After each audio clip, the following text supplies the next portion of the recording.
일반 시민들의 의견까지 반영하는가 하는 점입니다.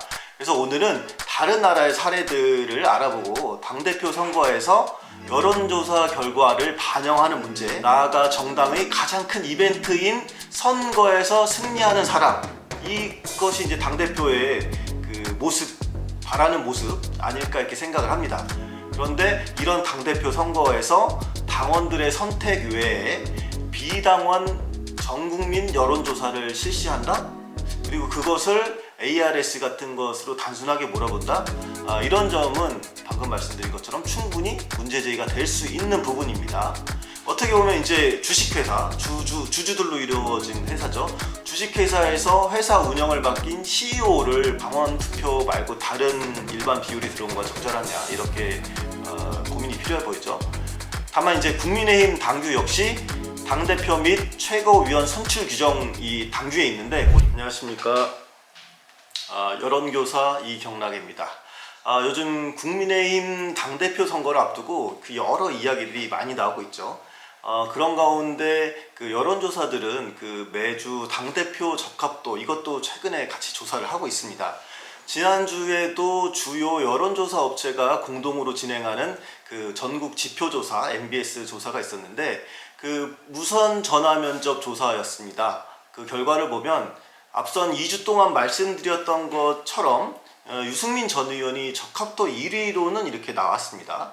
그런데 보면 또 마찬가지로 광주 전라 지역에서 38%, 더불어민주당 지지자 사이에서 48%, 그리고 윤 대통령 국정운영평가에 부정적으로 응답한 부정평가 응답자 중에서 40%가 지지하는 등 좀 그런 국민의힘 일반적인 지지자와 그 다른 의견을 가진 사람들한테 높은 인기를 얻고 있었습니다. 일각에서 제기되는 역선택의 우려가 나타나는 부분도 이번에 이제 보였다 볼 수 있겠습니다. 근데 여기서 조금 문제 제기를 해볼 필요가 있을 것 같은데요. 그렇다면 왜 당대표 선거를 하는데 그 여론조사, 즉 당원이 아닌 국민들, 일반 시민들의 의견까지 반영하는가 하는 점입니다. 그래서 오늘은 다른 나라의 사례들을 알아보고 당대표 선거에서 여론조사 결과를 반영하는 문제, 이런 부분에 대해서 한번 함께 생각을 해보도록 하겠습니다. 우선 우리나라 선거에서 여론조사가 그 결과로 대선 후보가 결정되었던 때부터 좀 돌아가 볼 필요가 있을 것 같습니다. 첫 선거 여론조사 자체는 1987년 13대 대통령 선거에서부터였는데, 오늘 이야기하는 여론조사로 이렇게 결과가 이제 뒤바뀌는 이런 것들은 2002년 그때 선거부터였습니다. 여론조사를 통해서 당대표나 대선 후보가 결정됐었는데, 2002년에 노무현 후보와 정몽준 후보의 단일화 과정에서가 이게 처음이었습니다.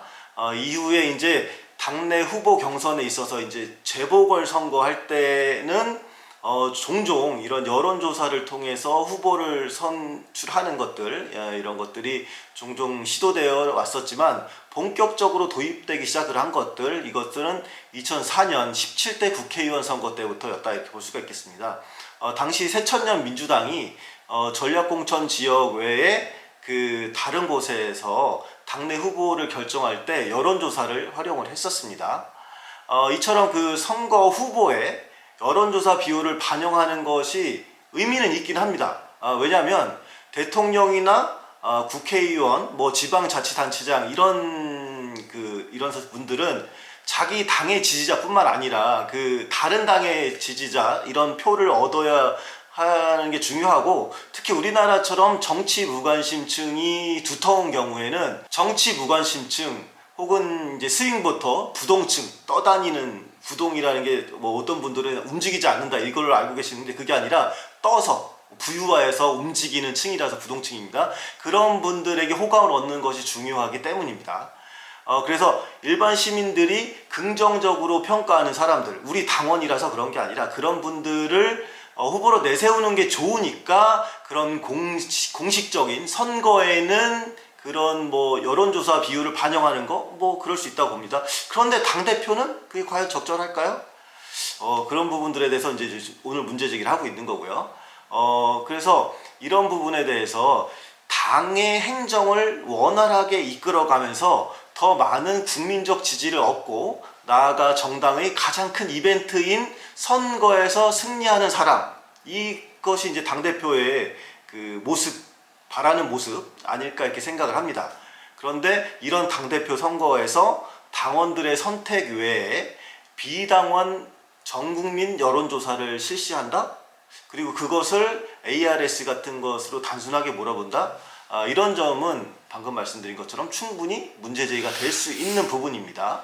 어떻게 보면 이제 주식회사, 주주들로 이루어진 회사죠. 주식회사에서 회사 운영을 맡긴 CEO를 뽑는데, 그럴 경우에는 주주들의 그 주식 수에 따라서 이제 의결권이 부여되지 않습니까? 근데 이런 CEO를 뽑는데 고객들, 소비자들의 목소리만 듣고, 특히나 그 소비자들 중에서도 아예 우리 제품에 관심도 없거나 사지도 않을 소비자들의 말까지 반영해서 그 CEO를 뽑는다? 이런 것들은 조금 의외의 그 결과를 낳을 수도 있습니다. 예를 들어서 뭐 경쟁사에서 이 CEO를 뽑아서 우리가 계속 저쪽보다 나아야지 뭐 이렇게 할 수도 있으니까요. 그럼 다른 나라의 경우는 어떨까요?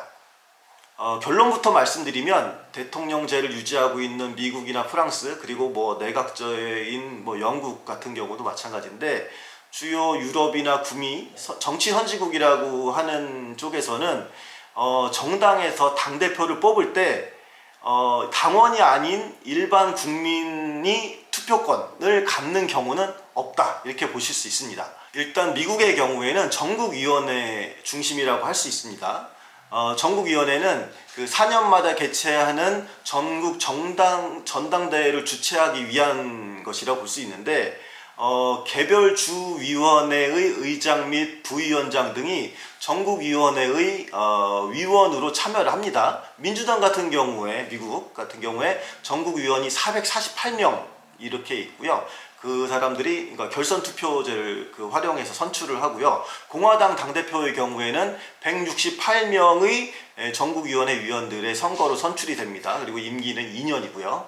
그러니까 전년도 1월 회의에서 후보자를 결정을 하고 투표가 실시가 되는데, 뭐 관례적으로 봤을 때 미국 같은 경우에는 대통령직에 있는 사람이 후보자를 지명을 해서 추천합니다. 아마도 지금 미국에 있는 당대표들 우리나라 분들은 대부분 모르실 거예요. 아마 미국 사람들도 그렇게 대통령이나 상하원의 의장 정도 외에는 아마 그렇게 당대표까지 아는 경우는 아마 그렇게 많지 않을 거라고 생각됩니다.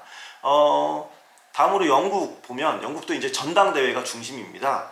보수당은 이제 전당대회를 매년 개최하고 약 12,000명 정도가 참석을 합니다. 그래서 거기에서 당대표를 뽑고, 또 부대표는 당대표가 임명하는 식으로 이렇게 되어 있습니다.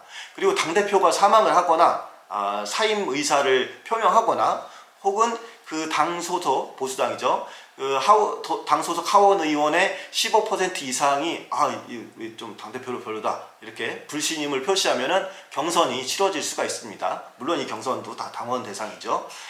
노동당, 영국 노동당도 이와 유사하게 전당대회를 치르는데, 당 소속 총 의원 수의 10%와 그리고 소속 조합원의 5% 이상을 대표하는, 그렇게 또 3개 이상의 산하 조직 또는 지구당의 5% 이상 이렇게 지지를 얻어야지 이제 당대표가 될 수가 있습니다. 물론 아까도 말씀드린 것처럼 당원들이 중심이 되겠죠. 프랑스는 당마다 조금씩 다릅니다. 지금 최근에 이제 르네상스 당으로 이제 개명을 했는데, 예전에는 전진하는 공화국 당이라고 있었습니다.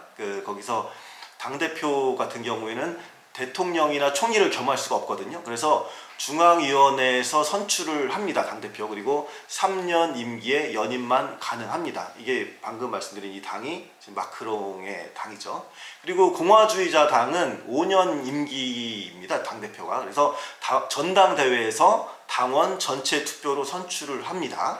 그리고 또 다른 당이 사회당의 경우에는 제1서기장과 서기들을 전당대회에서 전체 당원의 비밀 투표를 통해서 진행을 합니다. 독일 역시 전당대회를 통해 선출을 하고, 모두 이게 당원들만 당대표를 선출할 수 있습니다. 호주 같은 경우가 조금 특이한 편이긴 한데, 자유당의 경우에 상원과 하원 의원들이 선거를 통해서 선출을 합니다. 의원들이 뽑는 거죠.